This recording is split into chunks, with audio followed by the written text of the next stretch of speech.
right, good evening, and welcome to the 22nd Annual Detroit Athletic Club's Michigan High School Athlete of the Year Awards.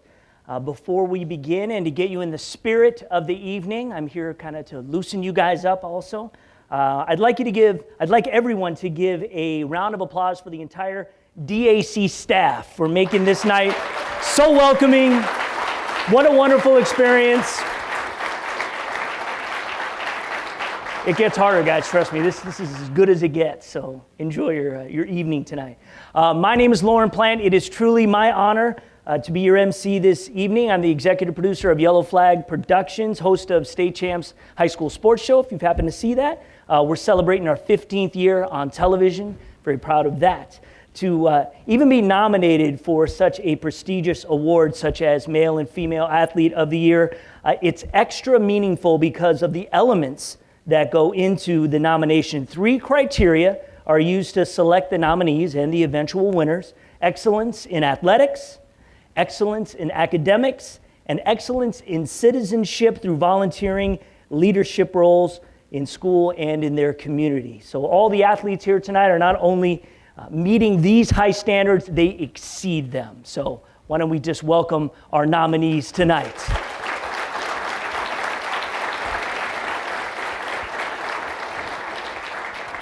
So every candidate received at least one letter of recommendation from school officials, coaches, teachers, and every letter spent a great deal of time detailing the athlete's character, their humility, their leadership. I think that that's what really makes them stand out, and I know that some of you are in the room who produced those letters, and those really were well done and well written. And so I just want to, really sink in that all of these kids are phenomenal people, and I trust the future to great men and women like we have here. So once again, if you could please put your hands together for our nominees for Male and Female Athlete of the Year. Thank you.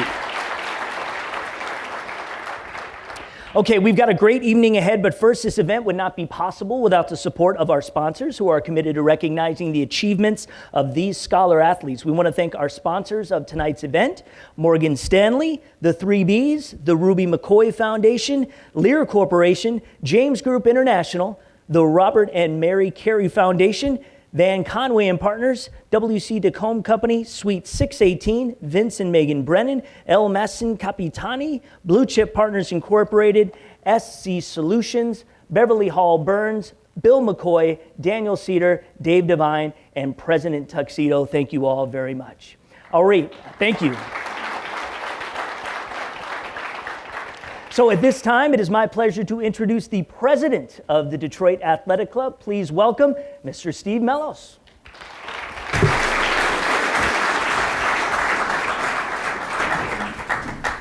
All right, thank you. Thank you, Lauren. Ladies and gentlemen, it is my privilege tonight to represent over 4,600 members of the Detroit Athletic Club and a related charity, the DAC Foundation. Supporting amateur athletics is a long-standing tradition of the DAC. It was the basis for our formation in 1887. In fact, the DAC hosted the first national AAU track and field championship in 1988. In fact, we have with us tonight the president of the AAU, Mr. Roger Goody. Would you please stand up?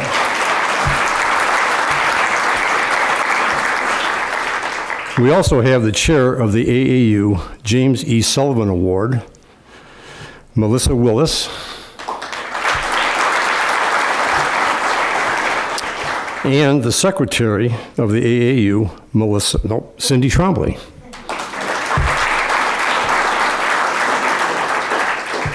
Now, let's discover more about the athletics excellence of our great club.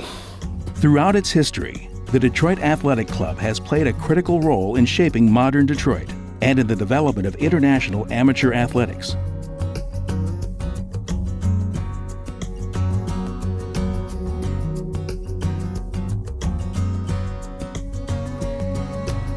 For 130 years, the DAC has produced numerous individual Olympic and national champion athletes, fielded championship sports teams, led the way in supporting Michigan's high school and college athletes, and remains a center for athletic competition, fitness programs, and a modern, healthy lifestyle.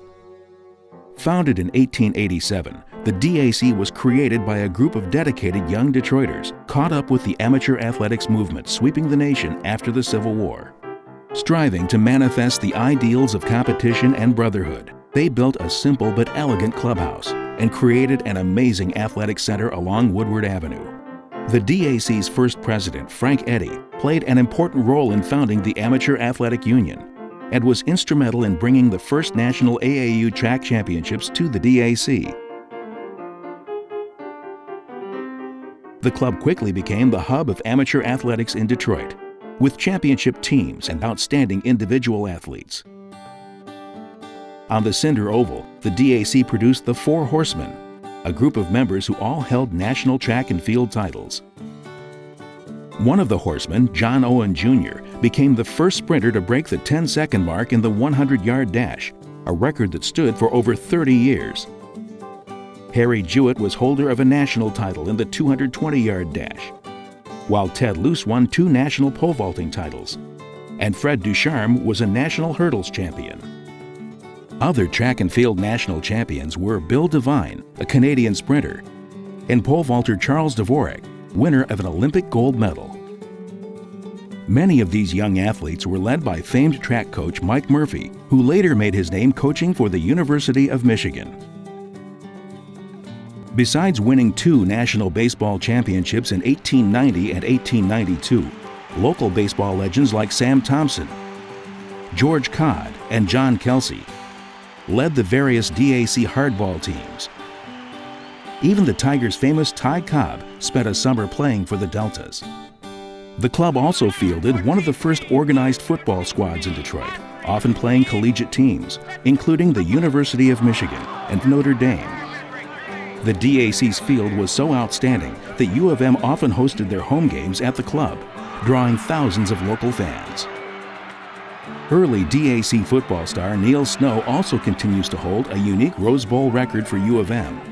In the 1902 game, he rushed for 5 touchdowns, a feat that has not been topped in more than a century. As a center of Detroit sports, DAC athletes tried many sports new to the country.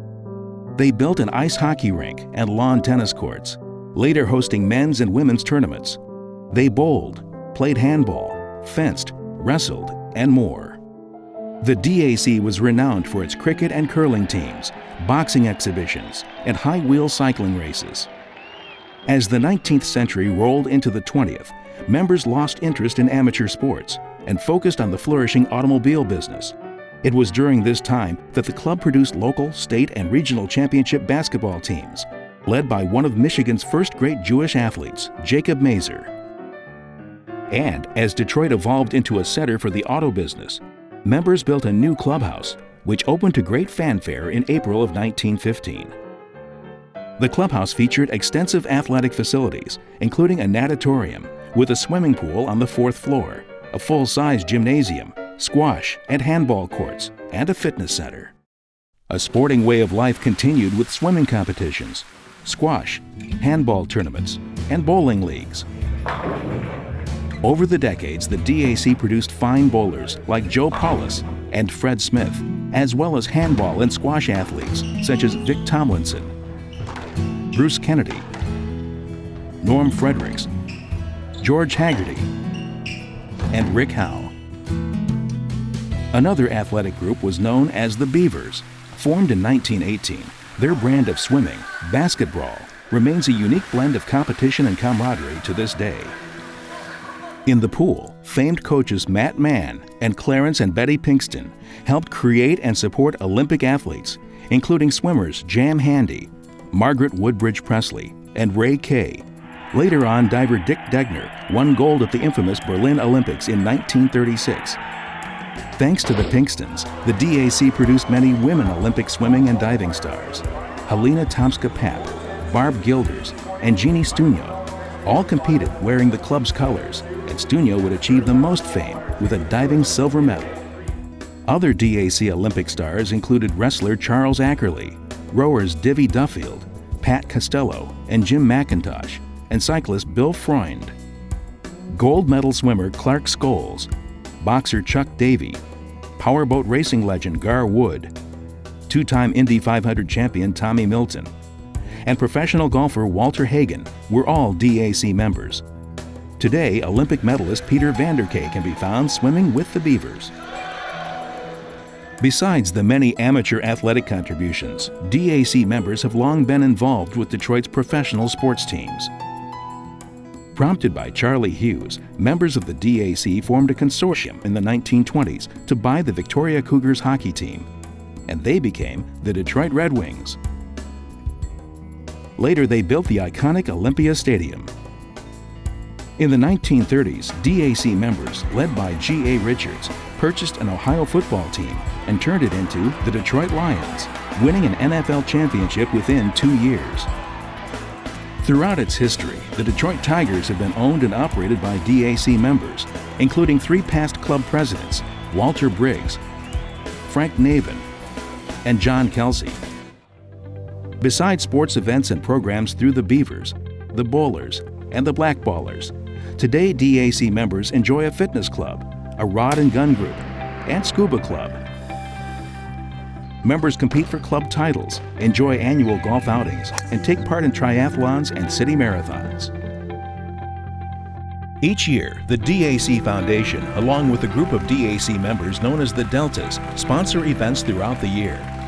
They support amateur sports by hosting programs honoring outstanding Michigan high school athletes and elite swimmers.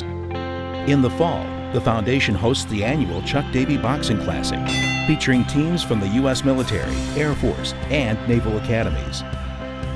And recently, the foundation has become a leading sponsor of the newly created Detroit Cycling Championship. This USA Cycling sanctioned competition features pro and amateur riders racing through the streets of Detroit. The club's court facilities have hosted regional and national squash tournaments, and the Bowlers continue one of the country's oldest competitions, the annual Interclub Tournament. In 2015, the DAC celebrated the 100th anniversary of the opening of its Madison Avenue Clubhouse. As part of that celebration, the foundation created a series of monumental sports sculptures to honor its amazing athletic traditions. Sculptures of track and field, baseball, football, and swimming athletes grace the street in front of the DAC and on its property. Today, the Detroit Athletic Club continues its important role in the community, enriching the lives of athletes and honoring its long-standing traditions of developing amateur and professional sports in the Motor City. What great traditions. Today, the DAC continues to organize, host, and support many athletic events and activities. You heard about a few of them here. One of the primary missions of our charity, the DAC Foundation, is to foster the advancement of amateur athletics. I want to thank Lauren James, Rob Barr, and Eileen Lipsky for all their hard work to make this evening possible. We want to bring tonight with a very special award.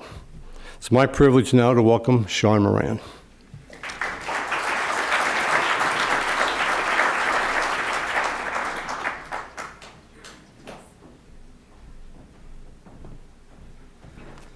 It was a day I didn't need the glasses. That's not today. I also want to thank Jane Jussick, too. Jane, with all your work this year, thank you for her as well. So please.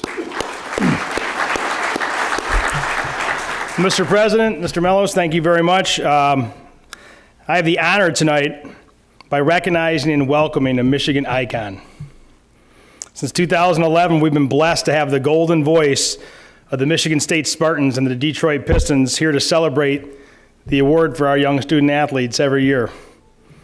His nicknames like Bad Boy Rick Mahorn, the Microwave, the Worm, and his catchphrases are legendary. Count that baby in a foul. And who can forget the legendary 007 play-by-play of the Portland series? It's things that make you an icon. He's a Michigan Sports Hall of Famer. He's a master of his profession. He's a civic leader. And beginning tonight, we will honor George and an individual each year with the George Blaha Leadership Award. Ladies and gentlemen, please welcome the iconic George Blaha.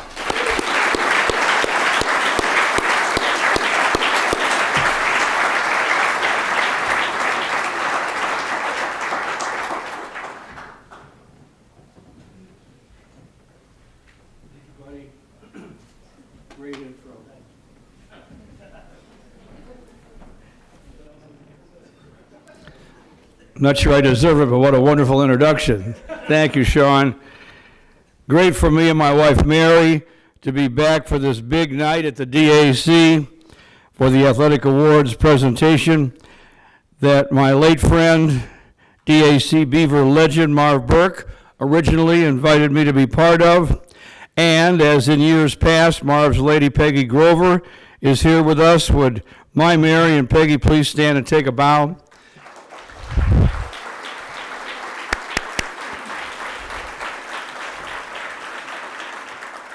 A lot of great things about this night, but it does give us all a chance to dress up and enjoy this absolutely drop-dead beautiful club. I am truly honored to have my name attached to the DAC's Leadership Award. It is very special, especially in light of our very first recipient, who could not be a more perfect initial honoree. Our honoree in the very first year of this award is the MVP of a very special kind of dream team. Please turn your attention now to our video screen. I'm Sean English, I'm 16 and I go to U of D Jesuit in Detroit. So far in high school I competed in track and cross country at U of D. Those are my two sports, and track I won the mile in Catholic League, and in cross country I'm number 4 on the record board for the 5K.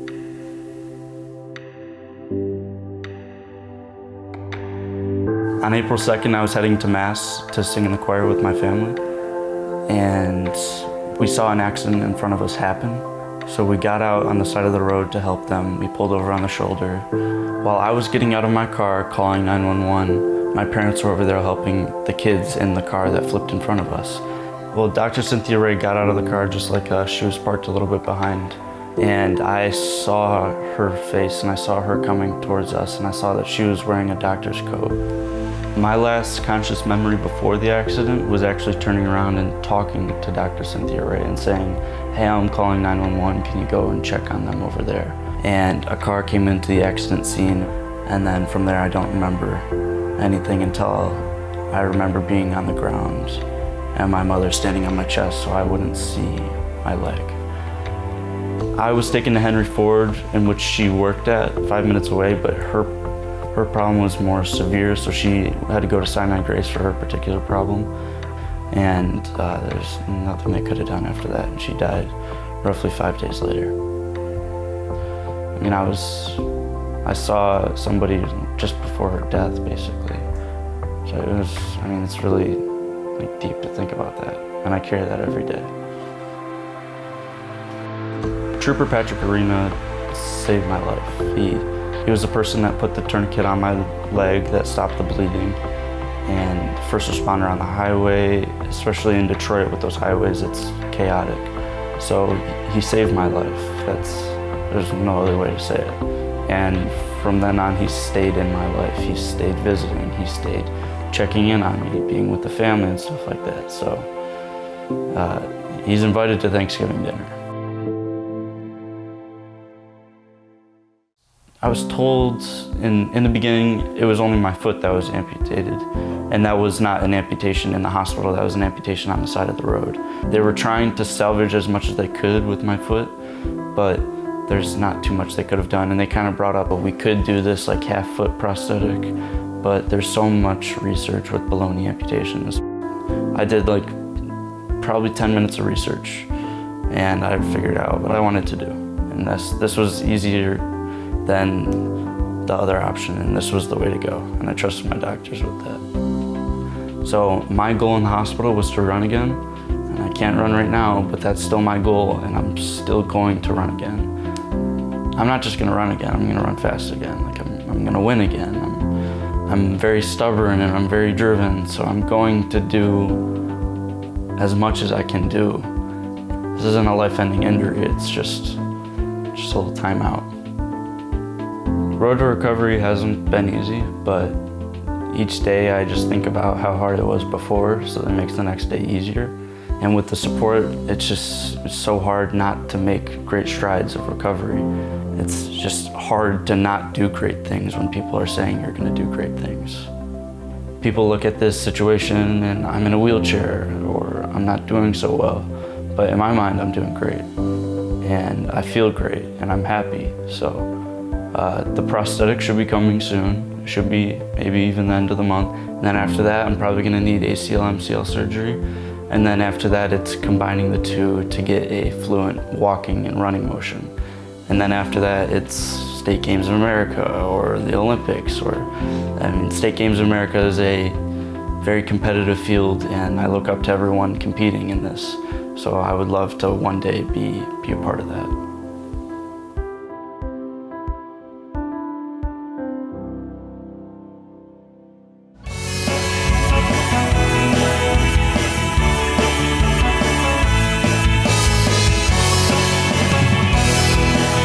Now we're here and he's going to run after a year. Very, very proud. I started the school year in a wheelchair. I ended up walking, and I finished the year running.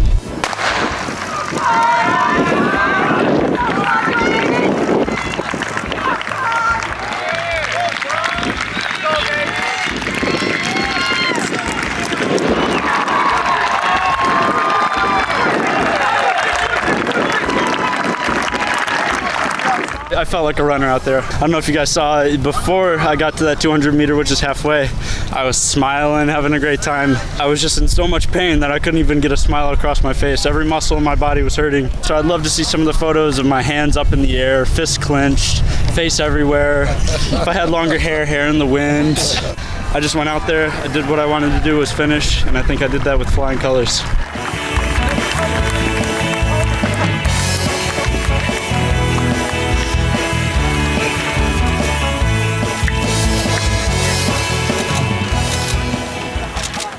One of the most inspirational videos you'll ever see.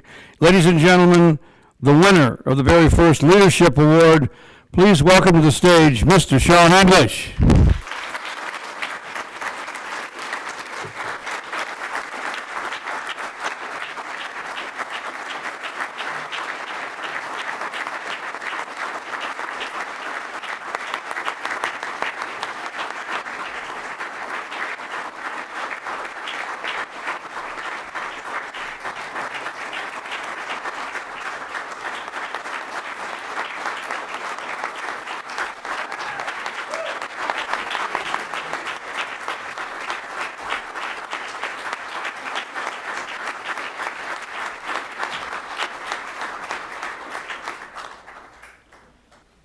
A very, very, very well-deserved standing ovation. We are also privileged to have you here, and thank you for everything that you've done to lift our spirits, and your family showed great compassion and courage, all of you stopping at the accident scene. You were good Samaritans. So was Dr. Cynthia Ray. She lost her life, as the video said, trying to help those at the accident scene. And I know that, as everything that I've read, Sean, she's been a real inspiration to you. Yes, big time. Every day, it's a wasted day if I don't put her name to justice. So if I'm not at my best, or if I'm not inspiring others to do their best, then I'm not living out Dr. Cynthia Ray's mission, which was to save lives. She was a doctor, Henry Ford, and that was literally her job, which was to save lives. Well, when it comes to inspiration, you inspire us all. I know your dad, Sean Sr., the longtime UAD Jesuit track coach, and your mom, Peggy, and your sister and your girlfriend all inspired you in these grueling months of recovery. Many, many surgeries on the way to that race, which occurred, I believe, 13 months to the day after the accident. Tell us about your family, what they've meant to you, and about wearing your dad's jersey in the race. Yeah, so I wore my dad's old jersey, and that meant a lot because he was a really good runner, qualified for the Olympic trials. So putting that jersey on meant I had to go out and perform and be as good as I possibly could. And honestly, it wasn't me. I don't know what got through me. I don't know if it was God or if it was just all the prayers building up in the last 13 months being put into one moment of success, in my opinion. And it was so easy having people support me. I couldn't slack off at any point of the race. There were so many people around there. I couldn't slack off. I couldn't be at my worst. I had to be at my best. and sure, it hurt, but I would do it all over again. That support that I had that day and the days prior and the days after just means the world to me, and I wouldn't be here without that. So much emotion that day. Your classmates, your teammates cheering you on, even the guys from the other team, De La Salle, helping you get through all the pain to finish the 400-meter race. Can you describe what you were feeling heading down the stretch and what transpired with your family as soon as the race was over? Yeah, so normally when you run, you know where your foot's going to be, and then you know where you're going to push off, you know where your other foot's going to be. I was so tired with my legs. I've never felt that tired before in my life, that I didn't know if my foot was going to be there when I took that step. So I was kind of just trusting all my muscles and my legs to put the foot where I needed it to be. Because it seems so much simpler in your head. You put one foot down and then you push off and then you put the other one down. But for me, that was so difficult. So that back stretch, you saw the face. I was in pain. I was hoping I could finish and hoping that my feet would be under me when I stepped. And luckily I finished. And then after the race, I hugged my mom, I hugged my sister, and then I hugged my dad, and then my girlfriend asked me to prom. So it was do you want me to have a heart attack? I can't breathe now. It was a lot. It was a lot that happened, and then after that, I talked to everyone, and I had a little interview after, and it was really cool having that moment, knowing that because I've always been saying I'm gonna run, and I didn't know if the ball was in my own court, and then it's cool saying that I did run, and that I will run again, and I will continue to build off of what I did, because that's just a starting platform. It's not over. This young man was the best miler in the Catholic League, destined to follow in his dad's footsteps as a track athlete at Purdue. Your dad was a Olympic qualifying gentleman, was asked to try out for the Olympics. I know how good he was. Some people say you were better. I don't know. But clearly, the neat thing is you're still heading to Purdue. And Paralympics maybe in your future? Yeah, I actually got. Oh, look at that.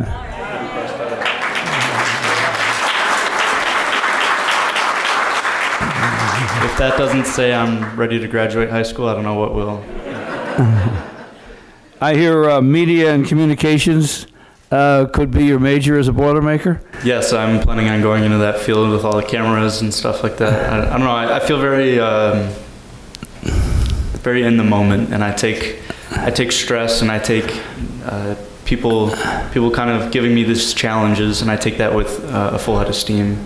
I like a good challenge, and talking on TV without stuttering is probably a good one. So, great speaker, and you'll do just fine. I have one final question for you.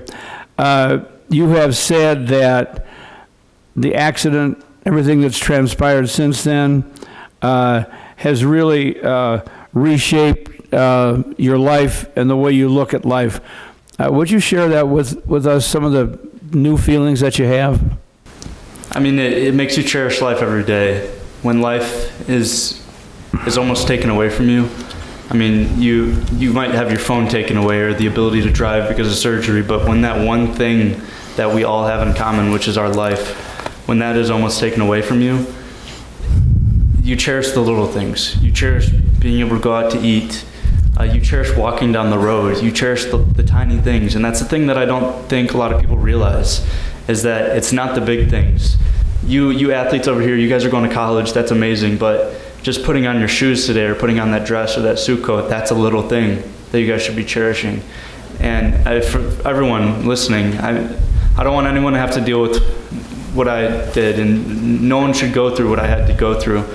But I want everyone to know what I learned, and what I learned was I cherish putting my shoes on. I cherish walking out the door. I cherish going in my wheelchair, whenever it is. As long as I'm still breathing on this earth, I'm cherishing my life. So it's the little tiny things in life that people sometimes look over, but I always remember that, and I always remember that, listen, it could be worse. I could have been dead that day, or I could have been paralyzed, or I could have been damaged with brain injuries or internal organs or whatever it is.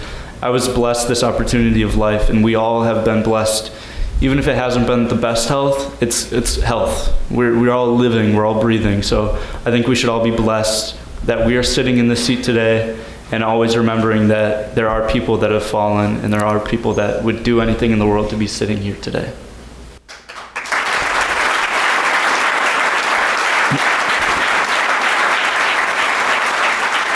I think your mom and dad should stand up and take a bow. Yeah, you guys should stand up.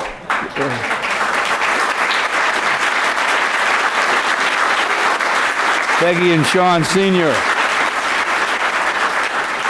What a wonderful young son you have, and his future looks extremely bright. Congratulations, we're so proud of you, and you're so courageous. We'd all like to be half as courageous as Sean English. I'm happy to have my name connected with an award, any award that he wins, and tonight was your night. Very, very deserving. Thank you, I appreciate it.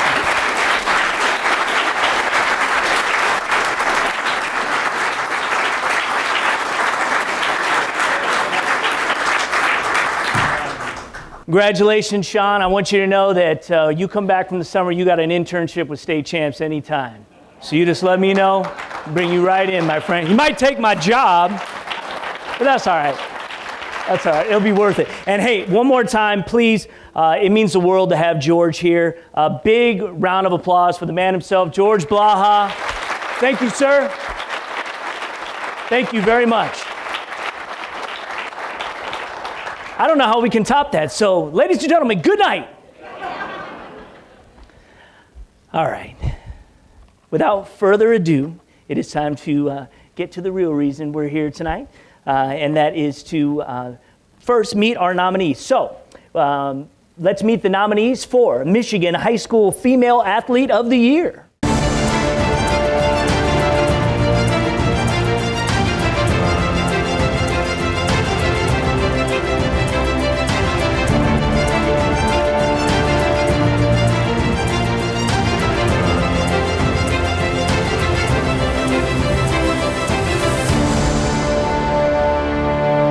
So now remember, stay in your seat until we get through your video, and then you can come up and have your nice little walk. Our first finalist will graduate with more All-State awards than there are wonders of the world. From Grand Rapids South Christian High School, Mario Bruxford.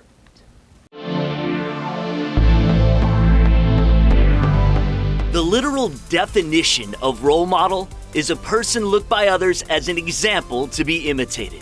Marielle Bruxford could be the picture you place next to that definition. Since her freshman year, not a season has gone by she wasn't representing South Christian at the highest level. Volleyball in the fall, basketball in the winter, track in the spring. From multisporting, I've definitely learned a lot. I think multisporting is good for athletes because you can take things from other sports and apply them to the next sport. On the track, a 7-time All-Stater. That's even before her senior season began. She is currently the defending 100 and 300 hurdle state champion in Division II. It really felt like, hard work was paying off. I really appreciated what my coach had put into me, what my teammates had put into me. An academic All-Stater in track and basketball, Marielle is extremely driven and carries a 4.0 GPA. Her legacy is her tremendous character and integrity. She truly leads by example. Work ethic, kindness, competitiveness. She's got it all.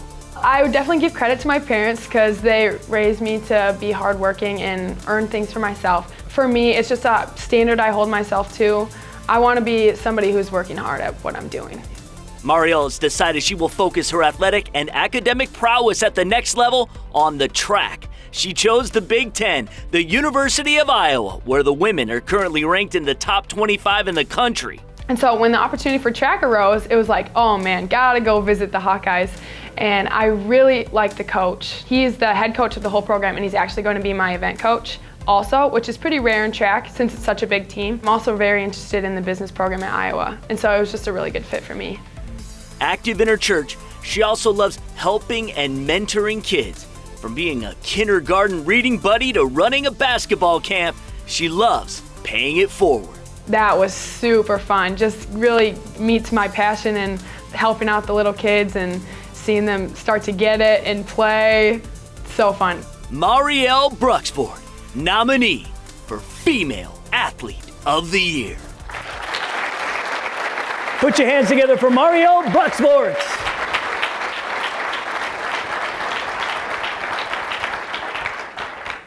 Okay, our second finalist is a three-time state champion in volleyball, the reigning Miss Volleyball from Novi High School, Erin O'Leary.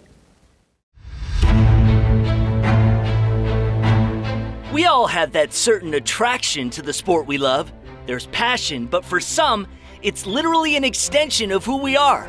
Who is Novi High's Erin O'Leary? One of the greatest volleyball players in the state for the past 4 years. She is literally living a dream that began over a decade ago.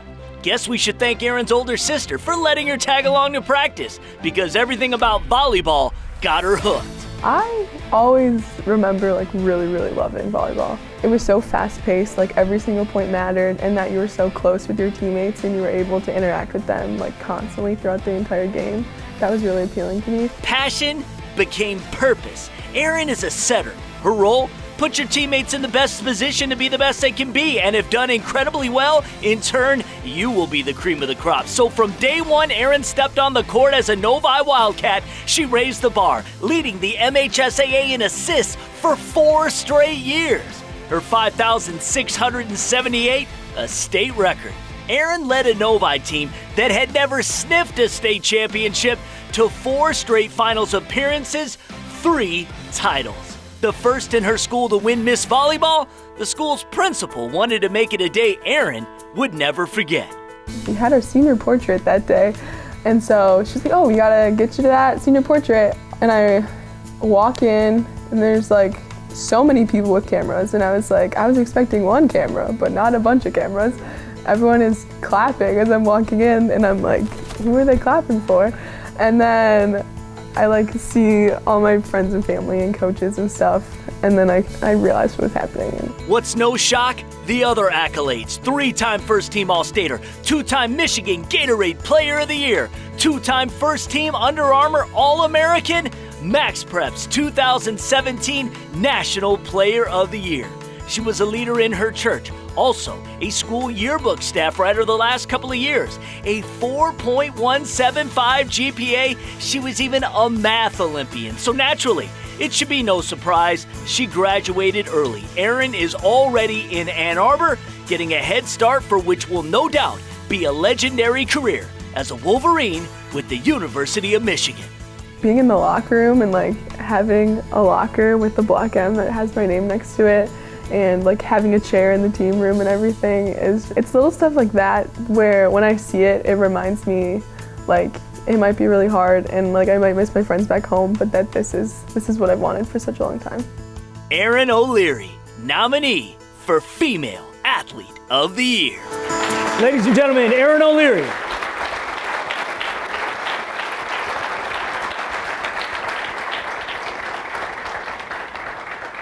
So now they get to stand here and just be real awkward for the next 15 minutes. So it's kind of a little dig. All right, our third finalist is a softball national champion from Salem High School, Morgan Overitis. High school softball in the state of Michigan is good, really good. Just in the last decade alone, the talent level has exploded. We've seen individuals soar to incredible heights. And Salem's Morgan Overitis is one such person. First team All-State her first 3 years, candidate this year for Miss Softball, and twice the Total Sports Player of the Year. Through the first half of this season, a batting average over 607 home runs. Once she was bitten by the bug as a youngster, softball has been her passion. I started at age 8 and haven't put my glove down since. Once I hit about 11 and 12, I started to dig in my cleats, and I knew I needed to work hard if I wanted to get to the next level. And that she did. Some of the top softball programs in the country had their eye on Morgan before she attended her first homecoming. The University of Michigan wasted no time. They offered, and Morgan committed 4 years ago. They came out to one of our tournaments over at Canton Softball Center. It was a local one. And I remember seeing Hutch behind the plate, and I was like, oh my gosh, she's such a role model. She's behind the plate right now. I'm up to bat. And my freshman year, they took interest in me. And I was like, oh my gosh, like my dream is like here, it's reality. Michigan is where I see myself for the next 4 years, maybe more if I continue to study more. It's home. I am so excited to go there. Morgan is ranked the 18th top player in the country, and she's accomplished a lot over the course of her career. None better than what took place in 2017. Her travel team pulled off the ultimate feat. The odds against them. They pulled off the national championship. We were the underdogs. Like, no one said we would win because we were playing a team out of California, and they're very good. They were thought to win it all. I've never seen a group of girls pull gas out of the tank like they did. We had absolutely nothing left. We were exhausted, but we ended up mercing them in the finals. It was unreal. I got chills. We had cameras in the dugout. We had thousands of fans. It was insane. Best feeling ever. A cumulative 4.0 GPA and a member of the National Society of High School Scholars, Morgan understands the principles of hard work and commitment. She is part of a student-athlete leadership group, SOSA, volunteered with the Plymouth Miracle League, allowing all the kids a chance to play baseball no matter their circumstances. Outside of softball, Morgan's calling is working with special needs children. I'm so passionate about it. I love working with them. It's just more rewarding than anything ever has been. Morgan Overitis, nominee for Female Athlete of the Year. Ladies and gentlemen, Morgan Overitis.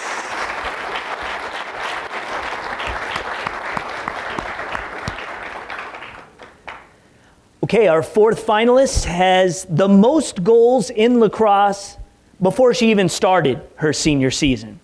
From Cranbrook Kingswood High School, Isabel Skane.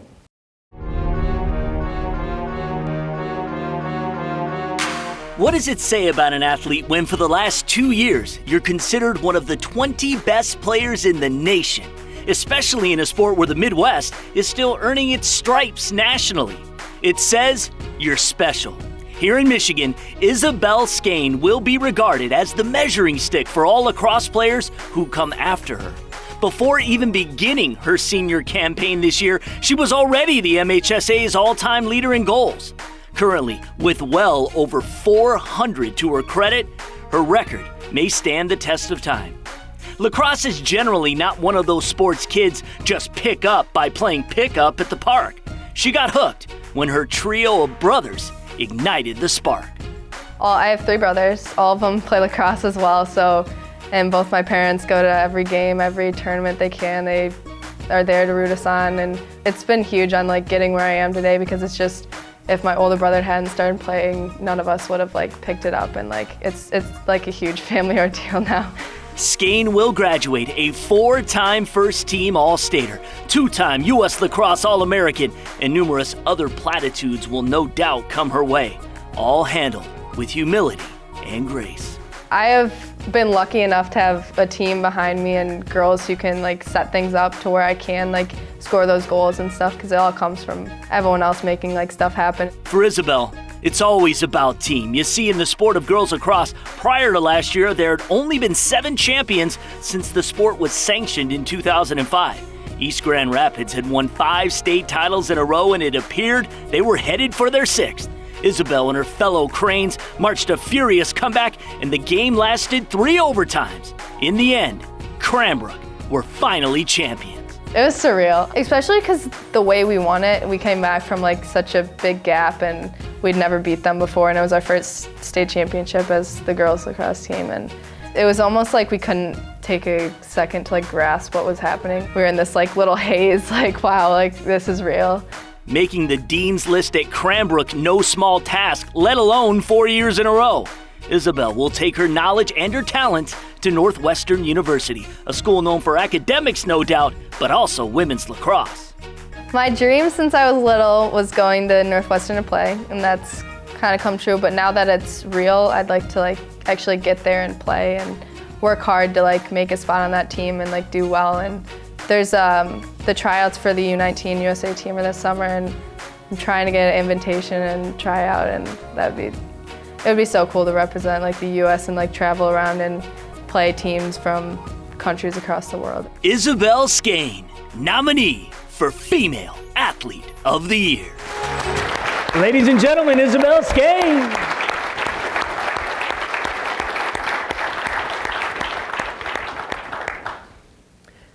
Last fall, our 5th finalist became the fastest female cross-country state champion of all time here in the state of Michigan. She is Miss Cross Country from Lansing Catholic High School, Olivia Tice. Olivia Tice will simply go down as one of the greatest runners in Michigan high school history. And if there's a Hall of Fame for student athletes in general, she should be inducted there as well. It's track season right now, and for most who excel in cross country, they run the distance events in track as well. But Olivia's love of sports first started when she played softball with her sister. Softball season is the same as track, so it wasn't until she graduated that Olivia would give track a whirl.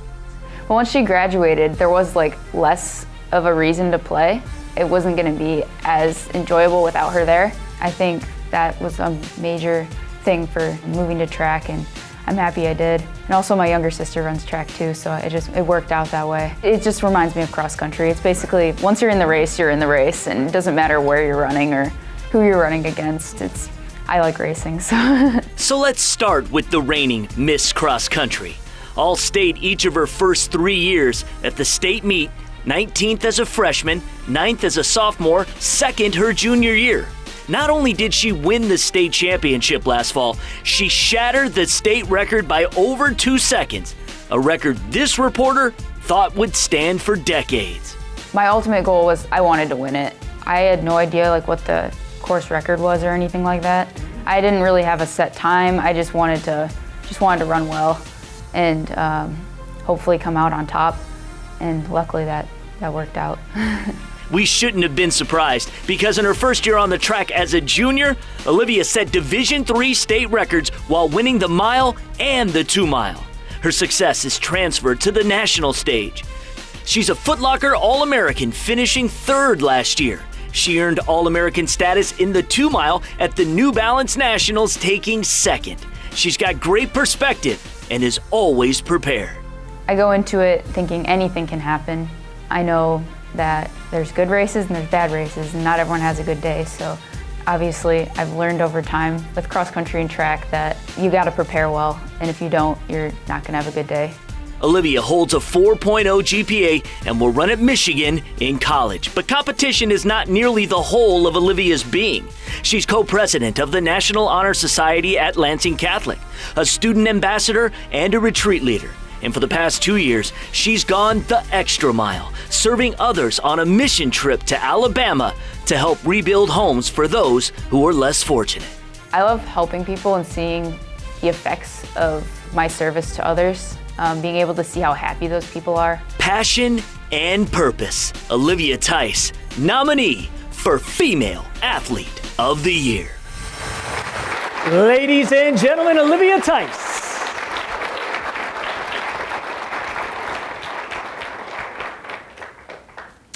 Our final female nominee will graduate, one of the best to ever suit up for the greatest girls basketball program in Michigan history. From Detroit Country Day High School, Kayla Webb.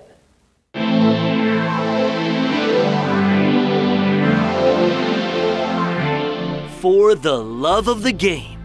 That might seem like a cliche, but for Kayla Webb, it's a way of life, and it's a part of her DNA. Webb's hoops roots run deep, so naturally, she gravitated to the court, all on her own. It is a basketball history in my family, but it wasn't forced onto me. It was something that I had naturally just wanted to do. I just wanted to play basketball, just waking up, dribbling basketballs, or wanting to go to the gym, just little things like that. And eventually I started to take it serious. By the time Kayla was ready for high school, she joined the best women's basketball program in state history, Detroit Country Day. She was named the starting point guard as a freshman. She led the team to a state championship. I knew that what my goal was at the end of the season, and that was to win a state championship. And everyone looked at us as the underdogs, that we were the young kids and we didn't have enough experience, but we continued to work hard every day in practice, and we had showed it on the court for why we had deserved to win that year.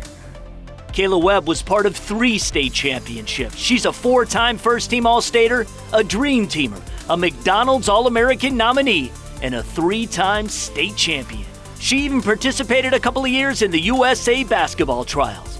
But when it came down for Kayla to pick the best fit at the next level, she looked to the east. Providence College because it's in the Big East and it's a basketball school, and the community around it was just amazing when I visited, and most importantly the coaching staff. They made me feel like I was at home. It was like my home away from home, and seeing that I was going to have to spend 4 years of my life here, it had to be somewhere that I was really comfortable with being. Magna cum laude at Detroit Country Day, Kayla's interests lay far beyond school and sports. Her family began an outreach program called Clutch Gay. We had made Christmas cards for the veterans, and I had a basketball clinic for all ages to just come through and just teach really sound fundamentals of basketball. And it's just been just to help anyone that I can with the things that I want to do in the community. Kayla Webb exemplifies the word commitment. You can see it in her game. You can see it in her citizenship. And this proud girl from Pontiac has made a pledge. Her hometown will see a renaissance, and she will be leading the charge. Anyone that's coming out of it, we want to make sure that they know that they're coming from Pontiac and this is a good city, and we want to try to rebuild that so everyone can actually know what Pontiac, Michigan is, and it's just not another small city in Michigan. Kayla Webb, nominee for Female Athlete of the Year. Ladies and gentlemen, Kayla Webb.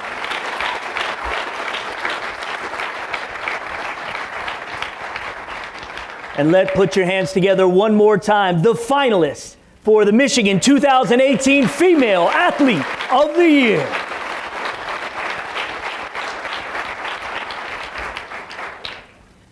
You know that it is an impossible task to choose one person out of this group. This collective, each one of them should win every year because they are that phenomenal. I do want to say that.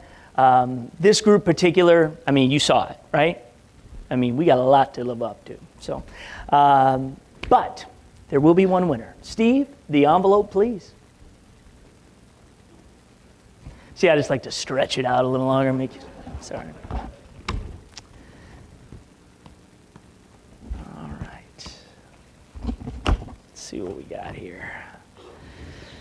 Okay, ladies and gentlemen, the winner of this year's DAC Michigan High School Female Athlete of the Year, Olivia Tice.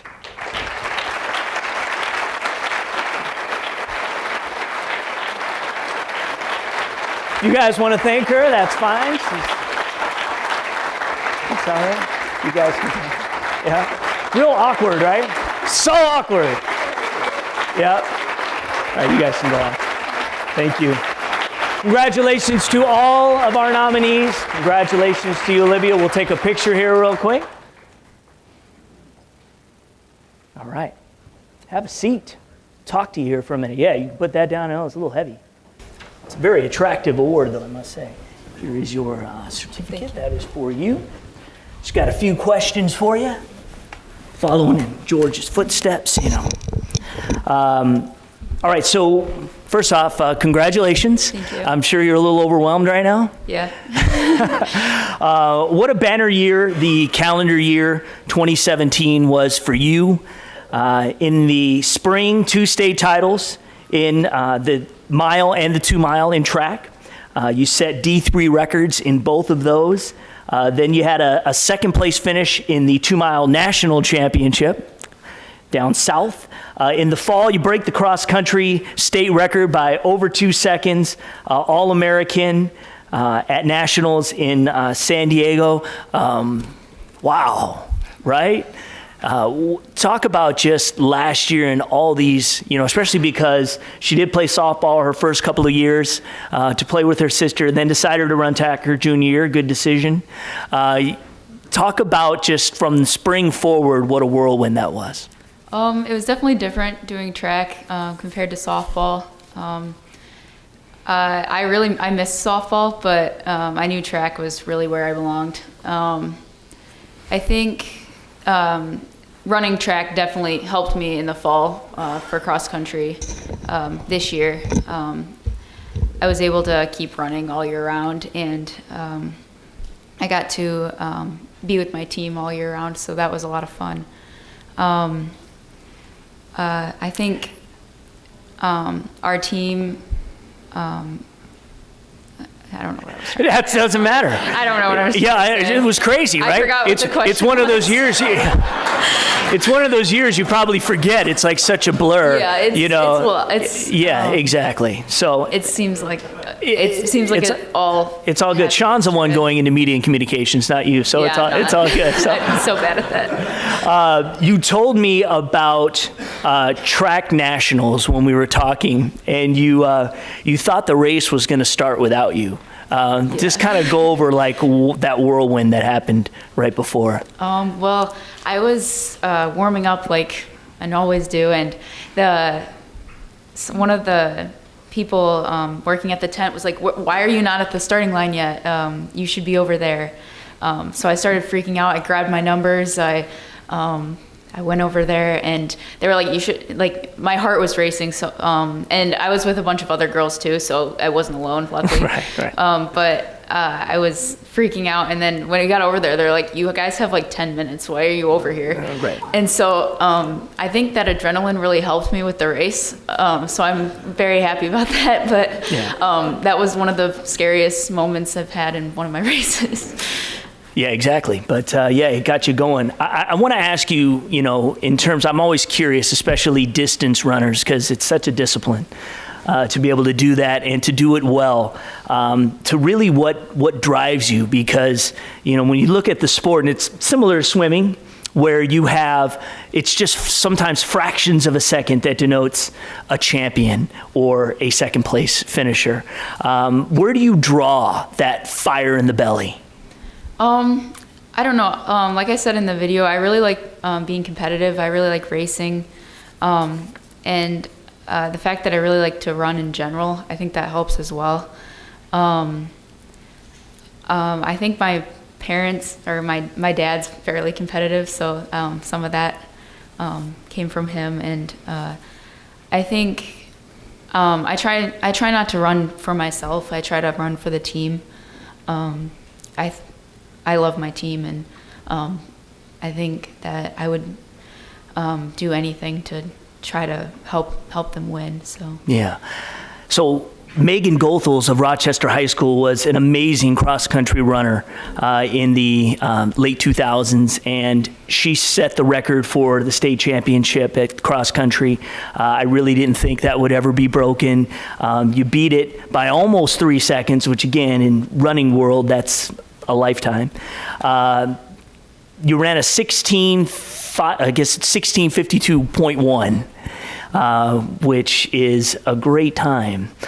Could you feel down the stretch that this was the best you'd run? I had a feeling, like I said before, I had no idea what the time was or anything like that. I couldn't see the clock. It felt good. I had no idea where anyone was behind me, and I just knew that it was going pretty well, so I just wanted to finish it strong and go all the way. And you couldn't see the clock, so you had no idea what the time was. Right. So your first reaction when you get the time? Wow. I had no idea. It was, my PR before that was like 16:58 or something, so 6 seconds. I was pretty happy with 6 seconds. Yeah, no doubt. She dug deep. You've chosen to run for Michigan. Yes. I'm sure you had lots of options. Why Michigan?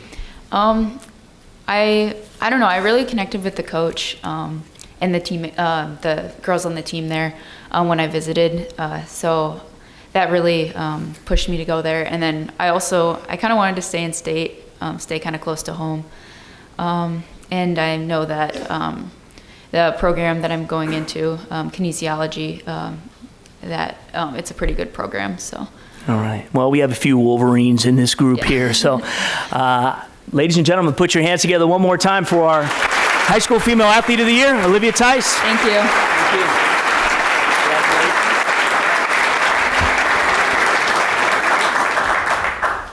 Can you get this too? Okay. Thank you.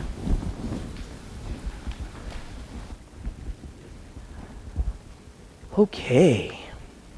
Now, before we introduce our nominees for our High School Male Athlete of the Year, because those guys are waiting over there, we have a very special guest with us tonight. In 2008, she was sitting right in those chairs as a fellow nominee During the fall of her senior citizen, a young, dashing reporter wanted to do a story on someone who possibly may have a chance to do something amazing at the next level and beyond. State champs paid a visit to Canton High School, and let's roll that. Canton Chief Allison Schmidt is a swimming sensation. In 2006, she set the state record in becoming the D1 state champion in the 500 freestyle. She also set an Oakland University pool record in winning the 200. She has 9 school records and is a 5-time All-American. She's got some talents and some gifts that most other athletes aren't born with and can't even train to reach. That she just brings it in completely naturally and trains it to get to this higher level that she happens to be at. She's probably like the hardest worker on our team. Like she does extra in practice every day because it'll like get her to that next level. The 6'1" senior is already there. She qualified for the 2007 Pan American team and is also represented on the world scene, most recently at the Japan International Grand Prix. It's the biggest national team, and it was just really exciting to get the experience of the different teams, and they just made the Japanese made the meet really exciting and big. A 3.2 GPA, universities from coast to coast are all hoping to land Canton's star recruit. And what is her wish upon a star? To go to the Olympics and represent the USA at the Olympics. That may be answered this summer. She will compete for a spot in 3 events at the 2008 Olympic trials in June. Allison Schmidt, Student Athlete of the Week. 200-yard freestyle. Second straight year, Allison Schmidt of Canton High School touches first. Her 146.25 broke former Pioneer standout Carolyn Joyce's 5-year reign as the D1 state record holder. Looking to defend in the 500-yard free as well, the Georgia-bound Schmidt avenged a loss from Friday's preliminaries in which Pioneer's Christine Cole broke Allison's state record. Schmidt wins. So things looked very promising for the young Miss Schmidt. How did things turn out? Georgia looks like they're going to win the relay. Allison Schmidt touches for the win in the 400 free relay. An American record as Georgia wins that race. Wow, that was fast. And she is just blasting home. Well, that routing is a tale of 2 races, isn't it? And Allison Schmidt will come home and defend her national championship. Second straight in the 200 free. Allison Schmidt, her Olympic debut. Swimming the first leg of the 4x200 relay, the United States and Allison Schmidt won the bronze medal. Allison Schmidt's already been a silver and bronze medalist from London. She's a great racer, isn't she? We know she's in form as well and up for the challenge. Allison Schmidt maybe just outside that world record. Coming home pretty hard as Maffei in second placing with Franklin, but Schmidt clearly. What a performance. Olympic record 153.61. What a swim. She led from start to finish. A fantastic effort by Allison Schmidt. It's going to be the United States. Schmidt leading. Coots has come back a little in the last 50, but USA will beat Australia. It's been a great final. It really has. How quick will it be? Is it inside the Olympic record? It's inside the Olympic record. It's not far outside the world record. Can Schmidt get the world record? The world record has been broken in this event in the last 4 Olympics. And Schmidt really flying down the last leg here. She's got to that world record pace.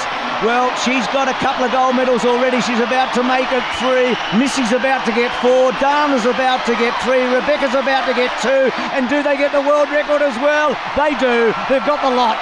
Pure joy for the USA team. The final of the women's 4x200 metres freestyle relay. The United States were swimming in lane 4.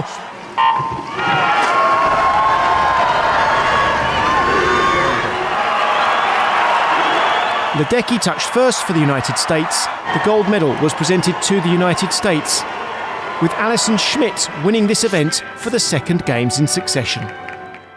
Ladies and gentlemen, she is a 4-time NCAA national champion. She's won 17 medals in major international competition, 11 gold, 5 silver, 2 bronze. The 2008 Detroit Athletic Club High School Female Athlete of the Year, Allison Schmidt.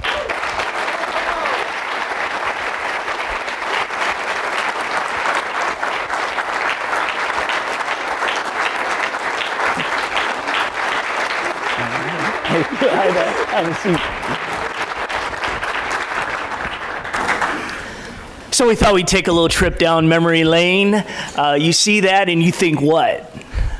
I was laughing. Thanks for warning me beforehand. I did warn her. I was a little embarrassed about that. Yeah. Thank you. Yeah, exactly. You know, we look back at our high school days. When you think about your high school days, you're exactly 10 years removed now. It seems like you've lived a lifetime since then. I mean, what comes to mind? I'm old. Right.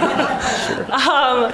No, I mean, I think it was all part of the journey. I think that back when I was competing for high school, it was the greatest thing, and I still have great memories from there, some of my best friends from there.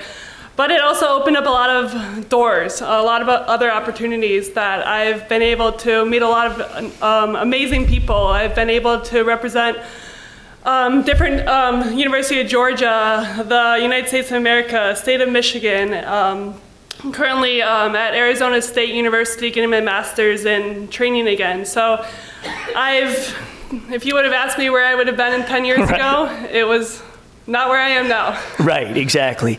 You won this award back in 2008, as we've said. What did it mean to win an award such as Athlete of the Year when every year it seems like the group is so amazing that you're up against? I remember being shocked. Just like if I was in this group of girls, I know I would have been way far down there. You guys are amazing, and I know that standing up here, listening to all the other girls when I was up here, I was like, wow, this is great. There's amazing athletes here, students, great for the community. Yeah. And it's great to be a part of it, great to be back and see what 10 years later the student athletes are doing as well. Yeah, exactly. Who knows where they're going to be 10 years from now? I imagine that soaring to new heights. Each one of these athletes would not be here without their incredible support system. You have several siblings, all of them very active in sports like you. Talk about your family and especially your parents and how you were able to grow up dealing with kind of all the pressure you faced, how it kind of mounted, and yet still you overcame, you thrived through that. I mean, our parents instilled in us since day one that to work hard, to be determined, to stay committed, and do what we love. Do it for the heart, for the love. And so we do every day. Growing up, I'm a middle child of 5. Right. So yes, we're all very competitive. I think we're all born with that. But we all support each other at the same time. And I know that when I'm standing behind the blocks, whether they're there, which they are there most of the time, or they're back home cheering, they're also cheering me on. My dad had brain surgery a year ago, and he's here today. Doing great. He's back to 100%. And my mom is currently at home. She's recovering from breast cancer. She was diagnosed 3 weeks ago. Wow. And she's fighting now and doing really well. Well, happy Mother's Day. Why don't your family please stand up for us so we can give them a round of applause?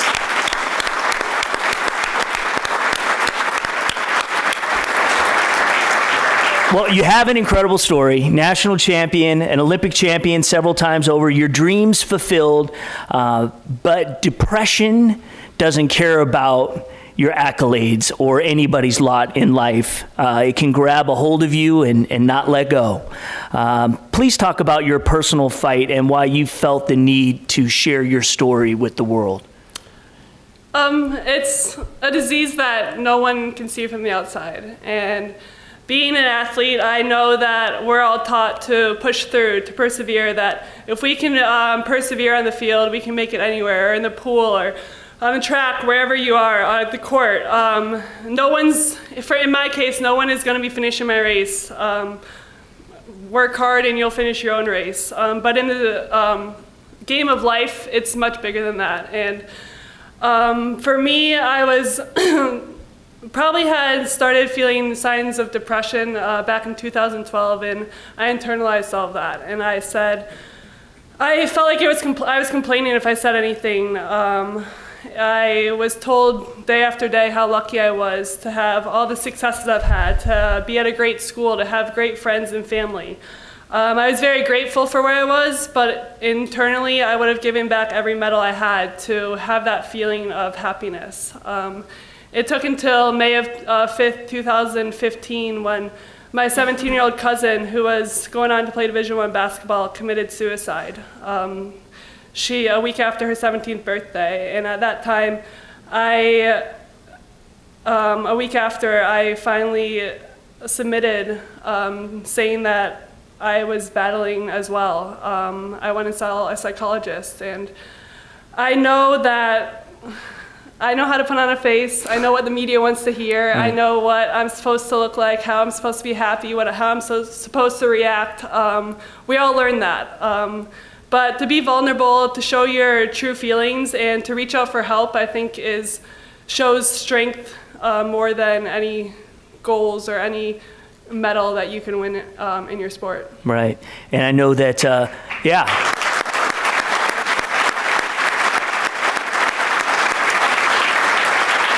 I know that Michael Phelps is your very good friend, and he was a big help for you. Yep, he's also my roomie.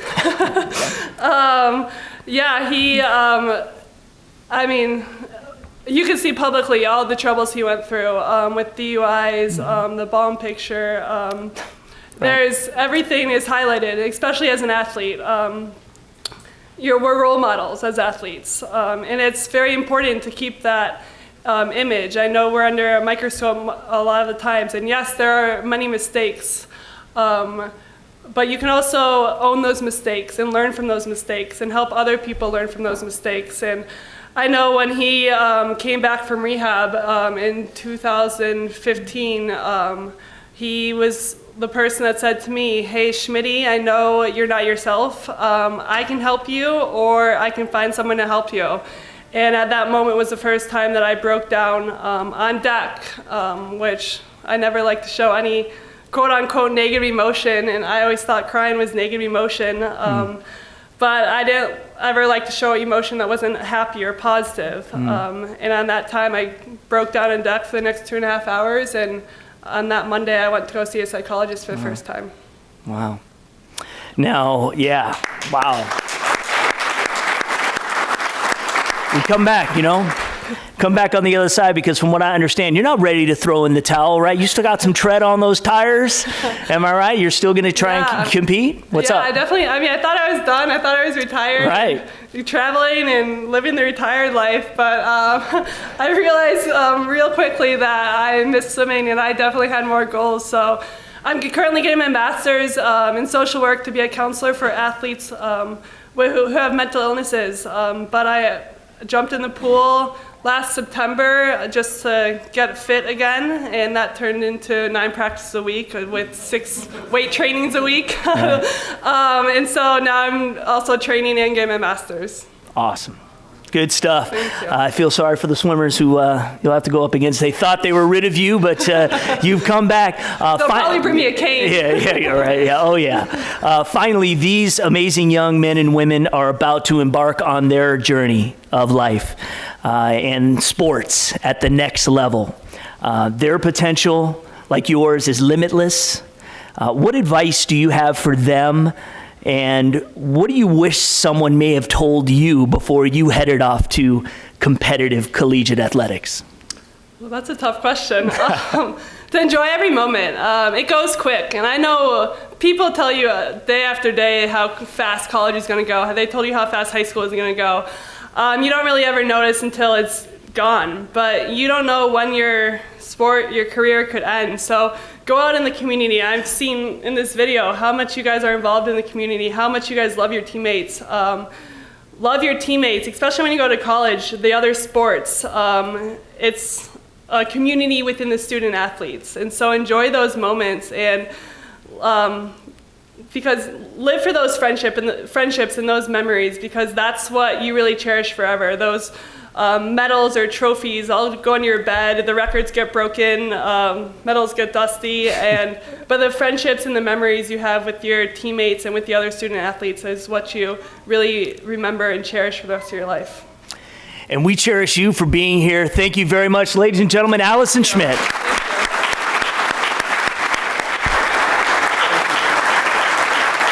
That was great.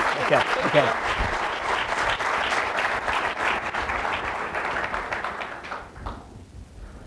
All right. Well, thank you for being here, Allison. It's phenomenal. Thank you. I could see your dad, you know, and she had a couple sisters who are hockey players too. Amazing, you know. It was like, they're really cool. So we really, really thank you. But now it is time to meet the nominees for Michigan Male Student Athlete of the Year.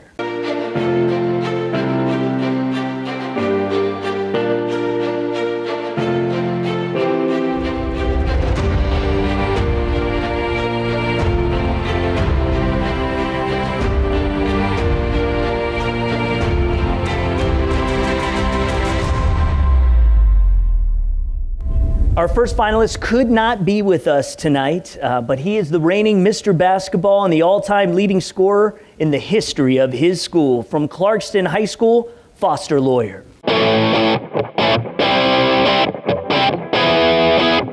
Unstoppable is the word many opponents use when referencing Foster Lawyer. Since his freshman year, Foster has started every single basketball game. He currently holds Clarkston's all-time scoring record with over 2,300 points. Foster leaves the program with a 97-6 record and 2 state championship titles. You know, I just think over these past 4 years, the legacy that my teammates and myself have built, you know, we're 94-6. I think that's pretty impressive. You know, there's a lot of games, there's a lot of upsets happening, and, you know, I'm proud to not have been on the other side of a couple of those. So, you know, I think just continuing to build the legacy that, you know, Coach Fife has laid for Clarkston basketball, and, you know, that I've been able to contribute to is real special. In this year's state championship match against Holland West Ottawa, Lawyer scored more points himself than Ottawa's entire team. The Wolves dominated the Breslin Center, beating the Panthers 81-38 in the most annihilating match in title game history. It seems that Lawyer feels right at home at the Breslin Center because he'll be playing basketball at Michigan State next year. You know, it's going to be real special, you know, being with my teammates up there, with those great players, with Coach Izzo and the rest of the coach staff, Coach Fife. You know, it's going to be real special. You know, it's going to make myself better. You know, I'm going to make them better. You know, I'm just really looking forward to that. There are few high school athletes that are as dynamic and well-rounded as Foster Lawyer. Titles like BCAM Mr. Basketball and Gatorade Player of the Year quantify Lawyer's athletic abilities, but his 3.9 GPA and extensive charity work shows his determination and leadership extends beyond the basketball court. Yeah, you know, I want them to remember, you know, the guy that left everything out there on the court. Nobody's going to be able to take away, you know, the blood, sweat, and tears that I've left for this community, you know, everything, all the time that I've put in, you know, off the court, on the court. You know, I think it's been important for myself and my teammates, you know, being in the gym and, you know, everything that we've been able to accomplish, you know, it's going to last with us for a lifetime. You know, I'm just looking forward to continuing to progress and continue trying to leave an even bigger legacy. Foster Lawyer, nominee for Male Athlete of the Year. Again, Foster couldn't be here tonight, but we appreciate him and want to recognize him. Our second finalist is a first-team All-Stater in football and a two-time All-American in lacrosse. From Grand Rapids Forest Hills Central High School, Bryce Clay.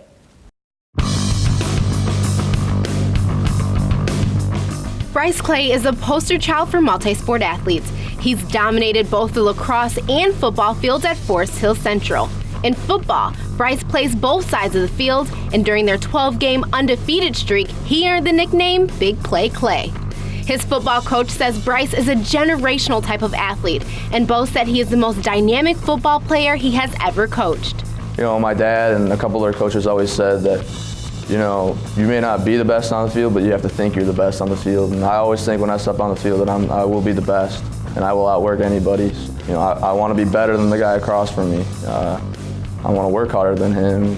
If I'm not better than him, I will not accept that, you know, he works harder than me because I like to grind, I like to work.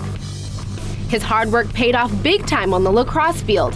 Clay currently holds the MHSAA single season and all-time scoring record. Not to mention, he landed a lacrosse scholarship playing at his dream school. I'll be attending Michigan next year to play lacrosse. My dream school, I've been a Wolverine, you know, my whole life. My dad has season tickets. We've been going to games my whole life. I'm definitely gonna miss Friday Night Lights, but lacrosse is definitely, you know, the future for me. Bryce is a leader in his community. His teammates voted him captain of the lacrosse and football team. Although it's not his sport of choice, Bryce also took a leadership role on the basketball court. For the past 2 years, Bryce has been a partner for Project Unified. It's a league that hosts regulated basketball games for special needs children. In the classroom, Bryce maintains a 3.6 GPA. Leadership and hard work is a trait he says he learned from his father. I kind of learned at a young age, be a leader, be who you want to be, and work hard. My dad, he'd tell me stories of, when my brother was really young and I was on the way, he'd be in the office 90 hours a week, really working hard, put food on the table and a roof over our heads. That really taught me to work hard and, strive for what you want. Out of all the accolades and first-team All-State titles, Bryce is most appreciative of the love he gets from his team. The state championships are great, conference championships are great, but I think the team MVPs really stand out to me and show that I love playing sports, I love lacrosse, and I love football. I think it's special to play high school sports, and I love what I'm doing. So. Bryce Clay, nominee for Male Athlete of the Year. Ladies and gentlemen, Bryce Clay.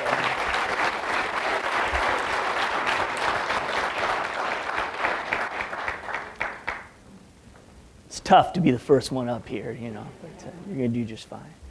Our third finalist is another one of the most talented hoopsters in the state from Detroit East English Village High School, David DeJulius.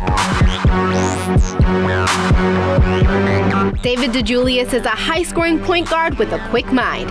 That deadly combination makes him a lethal opponent on the basketball court. Combined, he scored a total of 1,030 points his junior and senior year, in large part due to his ability to knock back three-pointers. David credits his success to his unquenchable desire to progress.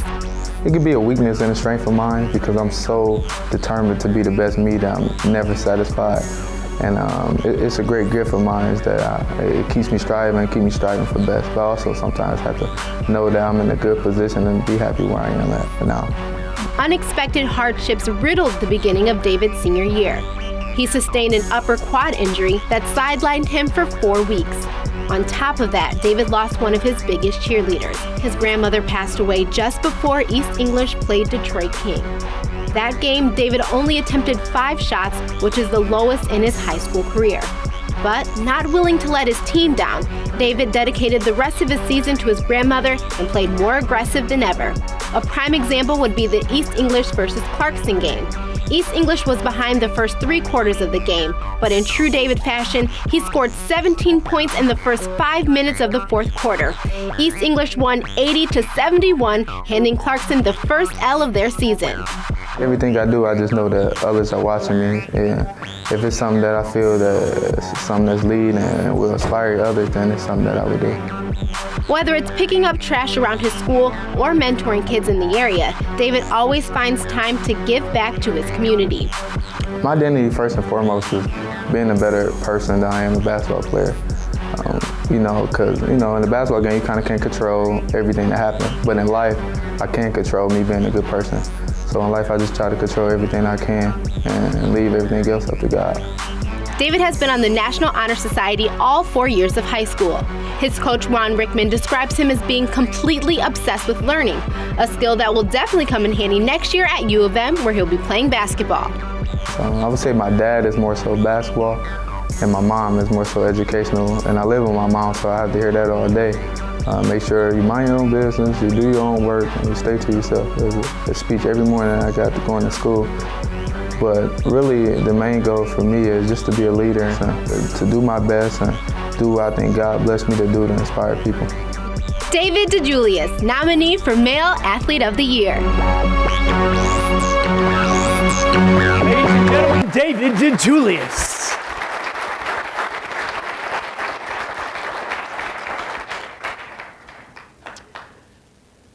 All right, our fourth finalist is a U.S. Army All-American and state champ's #1 blue chip prospect in the state from Dearborn Divine Child High School, Aiden Hutchinson.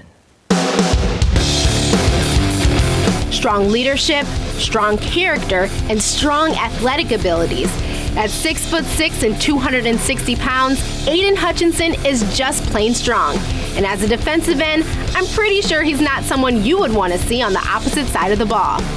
I think what separates me is just my relentless attitude. You know, fourth quarter when everyone's getting tired, it's when I just start to get going. And really in my head, it's just beat the other guy across from me. It's just that mental game between you and that other guy. Aiden showed that relentless attitude at his Army All-American game. He was the best defensive player on the West team, racking up 4 tackles and 2 sacks. One of the best moments of the game was when Aiden sacked the nation's #1 overall recruit quarterback, Trevor Lawrence. Aiden is state champ's #1 blue chip prospect, as well as being ranked the #1 football player in Michigan by USA Today. Yeah, it was a super great accomplishment. You know, I've been dreaming of being the #1 in Michigan, and when I saw that, it was such a humbling thing to read, and you know, all my hard work has paid off. Aiden is also a proud multi-sport athlete, a second-team All-State standout on the lacrosse field. He's been a 4-year defensive presence and, like football, was named captain by his peers. A 3.7 GPA and a National Academic Athlete Award finalist, Aiden's leadership qualities are second to none, and he credits his character to his parents' influence. My parents, they do everything for me. You know, they help me through literally every aspect of football, school, life. They're just my mentors, and yeah, I'm just really blessed and really appreciative. Aside from being a phenomenal athlete, Aiden also knows the importance of giving back. He's involved with many charitable organizations such as Gleaners, Sweet Dreams, and Blightbusters. When I was at the All-American game, we went to a children's hospital and we talked to a bunch of kids, and we gave them these football cards and we figured out what their story was. And I think that was probably the best charity work I've done, because it was the most inspirational, and it was interactive, and I just had a really good time there. Next year, Aiden will be following his father's footsteps by playing football at U of M. My role model is my dad. You know, he played at Michigan, and he's like the type of player I am. He's a high motor guy, relentless. He gives 100% effort all the time, and I strive to give that type of effort every single play. And my goal is just to be the best player, the best teammate that I can be when I get to Michigan. Aiden Hutchinson, nominee for Male Athlete of the Year. Ladies and gentlemen, Aiden Hutchinson.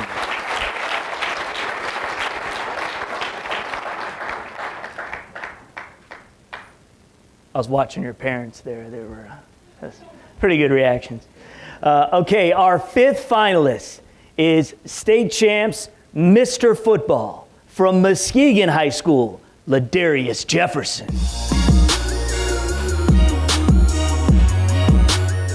There isn't much Ladarius Jefferson can't do on the football field. During his senior season as Muskegon's quarterback, Ladarius rushed for 2,095 yards and had 33 touchdowns.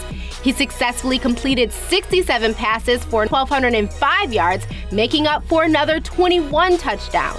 It feels good, because you know that you're the leader of the pack, you're the top dog of the pack. So if something go down, you the person that everybody come to, or you can lead people in the right direction. That's one thing I want to do in life, lead people in the right direction and be great to others. Ladarius has racked up a pretty impressive resume. He was MLive's Football Player of the Year, State Champs 2017 Mr. Football recipient, and Michigan's Gatorade Player of the Year. I feel ecstatic. It's something I've been working for since a kid. It's something I've been dreaming for since a kid. I've been dreaming about winning Mr. Football, MLive Player of the Year, Gatorade Player of the Year, just all these awards. And for it to accomplish each and every one of them, especially state champion, it means a lot, because you see your dreams unfold right in front of your eyes. Especially when you win and then the time clock is running down and you're like, oh, we got this. It's ecstatic. It's something to remember. Ladarius led the Big Reds to an undefeated season. Their 14-0 record was solidified at Ford Field when they crushed Farmington Hills Harrison 28-10 and became Division III state champions. And it means a lot coming from the city that I come from. It's a beautiful but dangerous city. That's how I quote it. It's something that the city of Muskegon deserves, something my teammates deserve. It's all the pain and struggle that we go through as just a community, as a family. It's something that we deserve to bring peace and bring joy to the city. Ladarius understands the magnitude of his role as a mentor and a leader in his community. Compassion and empathy led him to get involved with charitable organizations that are designed to motivate and educate children in his area. Organizations such as Book Buddies and MoCap Food Drive. To have the youth look up to you, I mean a lot. And as much as they can see, a kid from the same city that I'm from doing what I think I could do, you could just motivate them to be something, or not to be a drug dealer, or not be a killer, or just not be a bad person. So that's as long as I can motivate, inspire, and help as many kids as I can, just by scoring touchdowns or talking to them or meeting them or taking a picture with them as I can. I mean, it's truly a blessing, and I'm thankful that I can do that. Ladarius will continue to make his community proud at Michigan State next year and for many more years to come. I want to make it to the league. I want to be a Hall of Famer. I want to make millions of dollars. I want to be a wealthy person. But if I can just use my talent to just help others and reach others, I mean, that'll be the best thing I can do. Ladarius Jefferson, nominee for Male Athlete of the Year. There is a Spartan in the bunch. Ladies and gentlemen, Ladarius Jefferson.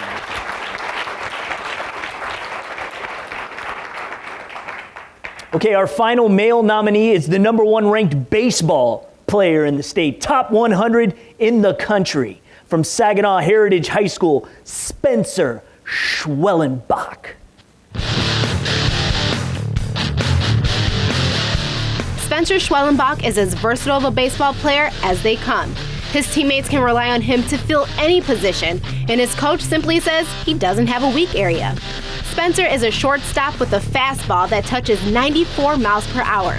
As a junior, Spencer was ranked #1 in Michigan's Prep Baseball Report. He is a baseball dream team and first-team All-State baseball player. Spencer said he knew from an early age that baseball was his calling. When I was like 7 or 8, they made a new rule for Little League that they could bring 8-year-olds up to minors or something, because people would get hurt when I was playing in the younger ages. So they had to make a new rule so I could play.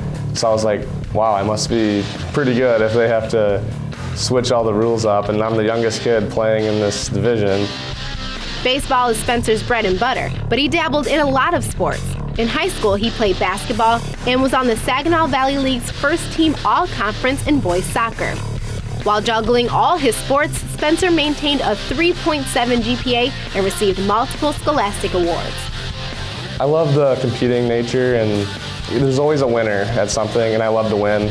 I'm not the one to lose and be okay with it. Like, my urge to win is, I think, one of my greatest qualities. Spencer is involved with student leadership groups and community free meals, but it was his work as a camp counselor last year that sparked a new passion. I was a counselor for 4th graders at an outdoor center, and I was in charge of the special needs kids and like helping them go through obstacle courses, and it was so fun. And it really changed who I was, because I never even realized that I could do that kind of stuff. So that really changed my life. It's not unusual to see multiple scouts pointing radar guns at his games. Currently, Spencer is committed to playing baseball at Nebraska University next year, but some predict he could be picked within the first 10 rounds of the Major League Baseball draft next month. My ultimate goal since I was a kid is to play in the major leagues, and that's always what I've told my dad since I was little.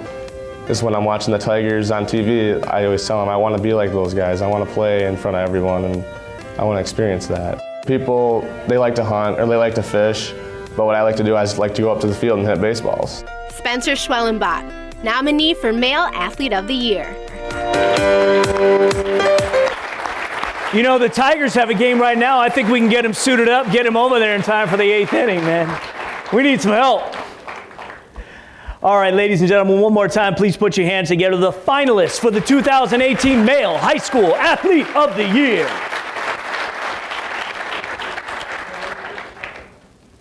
All right, Steve, the envelope, please.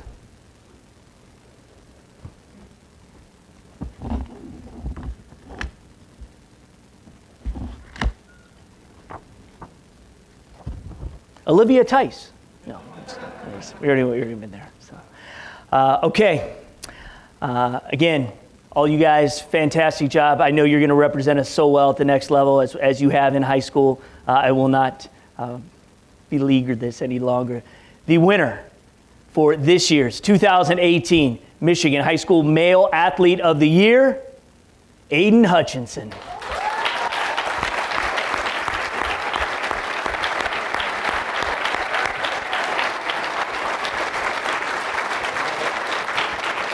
Thanks, guys. Again, one more time for all our nominees tonight. Congratulations. All right. All right, let's get a picture here. Can I have a stool? Let's see. Yeah.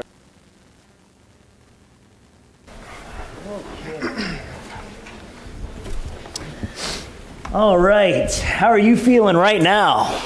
A little nervous, heart's beating a little fast. Yeah. Yeah, it should be. Again, you guys, it's always so hard, I'm sure, to choose who the athlete of the year is. But you had a great resume, and everything you've done to this point is phenomenal. Of course, looking forward. Let's get right into it. Your dad, Chris Hutchinson, an All-American defensive lineman and captain at Michigan.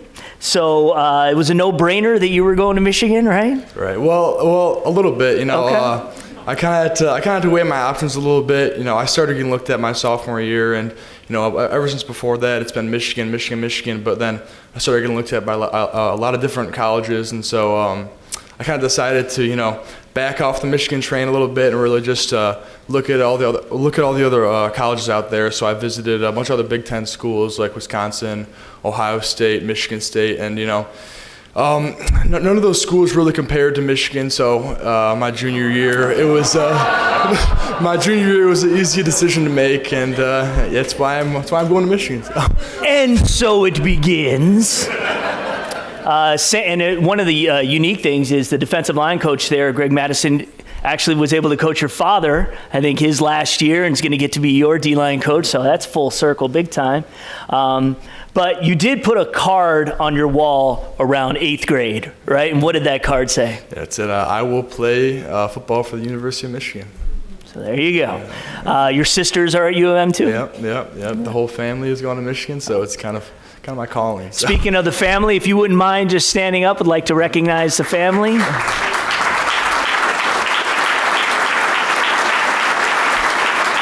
And while we're at it, because I did not do this, Olivia Tice's family, are you here? Because I would like for you to stand up, please. Oh, thank you. Oh, good. Mom's here. That's fine. Good. I want to make sure we said hi to Mom. All right. So a lot of times, there's a lot of quotes around you. A lot of it says, great intensity, are what we see. Where does that come from? Is it born in you? Obviously, you've got DNA, but do you learn it? Because to have that, always. I mean, you're a nice guy right here. I wouldn't even be afraid of you if you walked up on me. Yeah, I think for about 5 seconds. I think it's both rooted in me, and it's both. It's how I am. I think it comes from my dad. Our play styles are pretty similar. Just high motor and just very high intensity, and it's just I don't really know what else to say about it. It's just that's how I play. That's how I strike fear into my enemy with my great intensity, right. and you can turn it off when you have to. Right, yeah. Obviously, okay. Off the field, I'm just a nice, just gentle giant, but on the field, it's a different story. Got it. All right, so just have a little fun with me right here. You are the state champ's #1 blue chip prospect here in the state of Michigan. Ladarius earned Mr. Football here in the state of Michigan. He is going to Michigan State, and he plays offense. You are going to Michigan, and you play defense. And tell me what happens when an unstoppable force meets an immovable object. Yeah, well, I've heard Ladarius is playing running back, so I mean, we might have some future one-on-ones coming up ahead of us, so it should be pretty interesting. But if I have the opportunity in the future, it'd be pretty interesting to see how that pans out. But yeah, I think I'll be on top though. So. He gets the last word, so we would expect nothing else. The U.S. Army All-American game. You had a great game. I mean, best player for the West team when it was all said and done, up against the best in the country. Talk about just that experience and being able to go there and being able to elevate your game above many others. Yeah, it was definitely a great experience. I I guess I could be called a sleeper in that game, even though, you know, you have the top players in the country. But, you know, I would say I was a low-tier pick in that game. And, you know, I know I had something to prove, you know, just going up against all the big 5 stars, all the big number ones in the countries. And, you know, that was just my goal, was just to play like how I play and just prove everyone wrong. And I think, you know, I went out there, I did my thing, and, you know, I proved everyone wrong, and obviously I got a little rating bump after that. So right. It was all good. It was all good. And as we saw in the video, you got to do some service work while you were there. Right. Yeah, the service work was incredible. I think it was some of the best service work I've done. You know, we went to the local children's hospital, and we talked with all the kids, and we talked about their experiences, and we kind of we're just talking about life, and the guys in my group were giving their stories, and it was just a truly great overall experience. Yeah, all right. Well, you're also a great lacrosse player. You know, a lot of these guys are still in season, many of them still playing right now. You guys just won the D2 Catholic League title for Divine Child, so congratulations on that. You will be saying goodbye to that sport, though. Is that a little bittersweet? Yeah, I've been playing since 7th grade. I picked up football and lacrosse in 7th grade, and yeah, it's going to be a little bit hard, you know, letting that sport go, because I've been playing with the same group of best friends for 6 years now, and it's gonna be a little bit surreal when it's all over. But you know, there's a lot bigger and better things in the future to come, so that'll all be good. Yeah. Yep, no doubt about it. Ladies and gentlemen, put your hands together one more time for our Male Athlete of the Year, Aiden Hutchinson. All right, take that, sir. Okay, as we conclude our evening, I just want to get a few more rounds of applause before you guys head over to dessert, delicious dessert. One more time for the legendary George Blaha, please. Thank you, George. One more time for our hometown sweetheart, Allison Schmidt. Thank you, Allison. And finally, it's become a tradition here at the DAC. We call it the Unsung Hero. Many of you are here in this room. The Most Valuable Person Award. These winners don't get trophies or plaques. They surely don't get paid, but they are crucial to any young athlete's success. This award is given for standing at the rain at cross country and track meets, for getting up at 4 in the morning and driving to practice, for laboring to the softball and baseball tournaments and football camps 300 miles away, for all those AAU tournaments, for helping our athletes learn the value of teamwork, sacrifice, dedication, community, and of course, family. This symbolic award goes to the people behind every student athlete. Those young athletes depend on your support, your inspiration, discipline, and love. For all that you've done to make them extraordinary people, for mom and dad, brothers and sisters, grandma and grandpa, aunts and uncles, coaches, teammates, teachers, and athletic directors, on behalf of young athletes everywhere, we applaud you. Will our nominees please stand and clap for your support system who is here tonight?